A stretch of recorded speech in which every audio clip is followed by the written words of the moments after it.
Hello everyone, welcome back to another custom diecast review. Today we have a 2012 diecast from Bristol Motor Speedway. Now this is a 1 of 2 car set. This is going to be, this is the recreation of the crash between Tony Stewart and Matt Kenseth.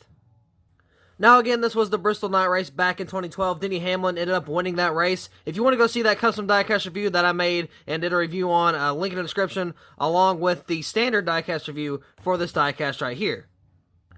And before any questions are asked, this will not be sold, so this is a personal diecast I did for myself. And the reason I did this was because I was at this race. This happened right in front of me. I saw them collide, hit the wall. I saw the helmet be thrown and all that stuff. That was pretty awesome. Again, it was, back in 2012, so it was a little bit ago. And, me being younger back then, I don't really remember all of it. The only thing I remember is that crash, meeting Martin Truex Jr. at the beginning, because it was like a surprise, or like he was just sitting there. So I met Truex Jr. before the race. I remember seeing the 17 and 14 crash, during the race, and then I remember Hamlin winning the race. That's the only thing I remember from that trip whatsoever. Now, the paint scheme itself for this diecast isn't completely accurate, and there's two things missing. There is Best Buy on the quarter panel on each side. That did not come with it. I could have decaled it, but I did not want to waste decal paper, just to, I couldn't print a whole sheet just for that one little side. Or two little sides, I guess, because I didn't really want to waste that paper, because decal paper is expensive. It really is. So I didn't really want to waste it on something small like that. And on the hood, there was I don't know if it was names of something. I don't know if it was some Valvoline appreciation thing or tribute thing. I don't really know what it was, but the actual paint scheme had I want to say it's names. I don't know if it is, but I'm just going to assume that it's names on the hood. It was underneath the V and stuff, but that does not have it because this is not a special scheme. This is just your standard. So it wasn't particularly from that Bristol race. It was just, the main paint scheme. So other than those two small things, paint scheme-wise, this is accurate. But this one was a lot of fun to do because, if you go to a race, right? If you've never been to a race before, it is, especially your first time going, it is the best thing you will ever experience. Honestly, just being at a race is amazing. I've been to 6 races, I think. I've been to Bristol a few times. I think it was twice. I've been to Martinsville 2 times, I think. I've been to Kentucky 2 times, and then now I'm going to be going to the Coke 600, and that's going to be very, very awesome. So I cannot wait for that. I'll also have a vlog of that race sometime soon. I don't know how many days it's going to be after, but we're going right at the end of May. We're going to be leaving for that. March, not May. I keep getting March and May mixed. I'm sorry about that. But yeah, not May. March, not March, but May. There we go. I can't speak. I'm tired, okay? I'll be honest. I'm going to be completely honest. I've been up for a long time. It is currently 10 a.m., and I woke up at 2 a.m., but before that, I didn't sleep for a very long time. I woke up at 1 p.m. and haven't slept since. I went to bed at 10 p.m., so I woke up at 1 and only got 4 hours between then and now.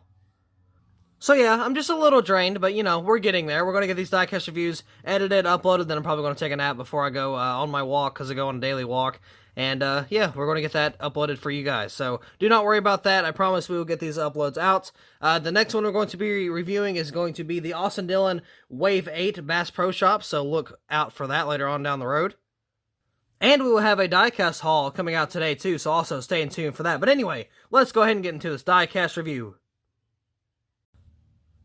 So here's the diecast out of the box, and right away you can tell there's a lot of damage to this diecast.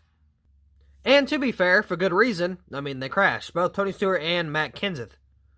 The Tony Stewart diecast is in progress. I started on it, but I haven't finished it, of course.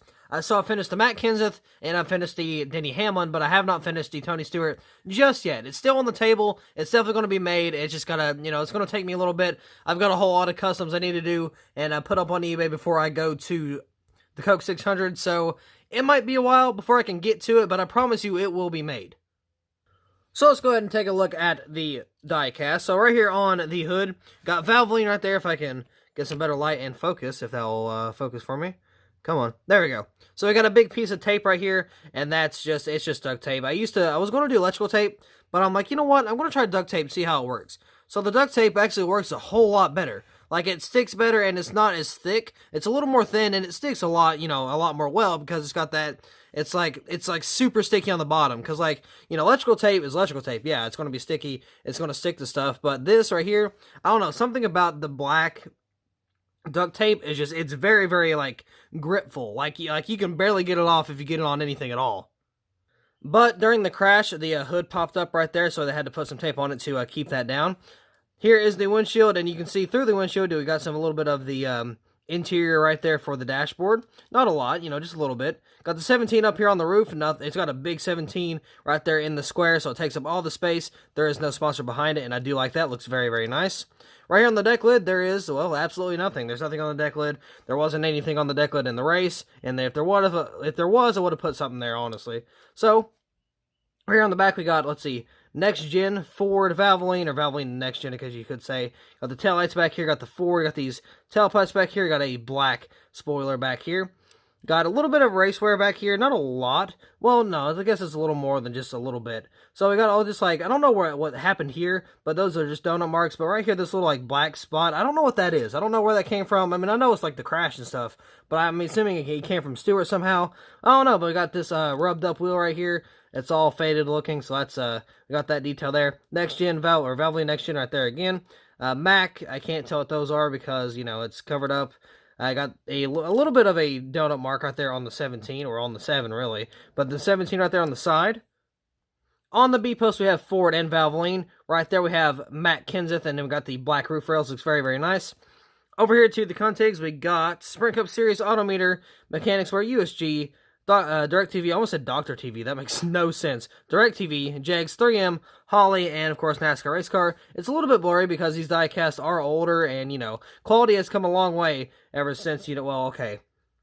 It's been downhill recently, but I mean, they've definitely came a very, very long way. So you got Goodyear right there, got a little bit more of the rubber build up, you got a whole bunch of, you know, build up stuff here, you got a rubbed up wheel here. So this is like where he was on pit road, so that's what that base is off of. It's not like the super finish like of the race, like the very last lap, but if you Google, or actually I'll put the picture here, but it's where, alright, I do apologize, I got distracted, because like I heard this rustling noise, so I had no clue what it was, so I'm like, is this like a rat or something in here? Because, you know, this is an outside building, it's not like secure, it's got like, you know, open spots, because, you know, it's not sealed off or anything. So I just came to the conclusion, well, there's some type of little rat or mouse running around digging in and stuff, but I was looking outside and it was actually my dog, so false alarm, but I have no clue what I was talking about.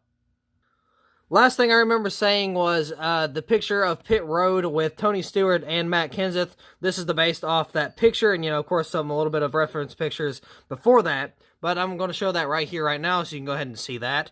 So I got this little, like, I don't know how this like came about, but it's like this little like pulled out part of the splitter. I don't really know how that happened, but it was there. It was on pit road, so I drilled into it a little bit, or dremeled in, and then I kind of pulled it out a little bit. It got a little mushed up more than I wanted it to, because I was attempting multiple times to kind of get that bent. I guess I had to just kind of dig more in and then kind of bend it out. I don't know, but yeah, I was having a little bit of trouble with this, but I still got it bent out either way. Got another rubbed up wheel right here with a whole bunch of tire wear, or just rubber buildup around the wheel well and all over the contingencies right there. So let's zoom out a little bit here. Got that window net down right there. Got a whole bunch of scrapes and scratches right here on the side on the NextGen. You got a little bit of a fuel spillage right there from the fuel tank. Well, not the tank. Tank's underneath here, but the American ethanol ring, we got some fuel spillage right there. So if you take a look at the interior, it's going to be a little hard to see because I can never get like good lighting on the interior. So, oh, there you go. You can kind of see right there. So the shaft of the steering wheel is painted silver. So is the roll cage on both sides. And then you got the gear shifter there. Wherever that is, you can barely see it right there. That is also painted silver. And then, of course, we got the interior detail right here on the dashboard, which we recovered earlier, which is just red and a little bit of silver, so not much. But if we flip it over, we have a little bit more detail. Again, not a whole lot, but there is some here. Just, you know, kind of put in a little bit of effort. But that is the undercarriage, that is the chassis. I do it the same way. A red fuel tank, a little bit of the, you know, black exhaust, silver not engine, what is it called? Drive shaft, maybe? transmission. I think it's a transmission down there. But got the silver there, black, and a little bit of red. So a few colors, just, you know, the mix and match right there, but not a whole lot. But that is overall the completed custom diecast from the 2012 Bristol Night Race, you know, from the classic Tony Stewart throws a helmet at, or his helmet at Matt Kenseth. Everybody knows that. We've all seen it. Again, I was there. That's the only reason why I made this. Now, there is a small possibility that I would have made the 2 set either way, but I definitely would not have made the Hamlin if it wasn't at this race. But still, it was very fun, and I do look forward to making more of these very soon. So with that being said, that will be all for this Diecast review. So, thank you all so much for watching. I hope you all enjoyed, and I'll see you in the next video.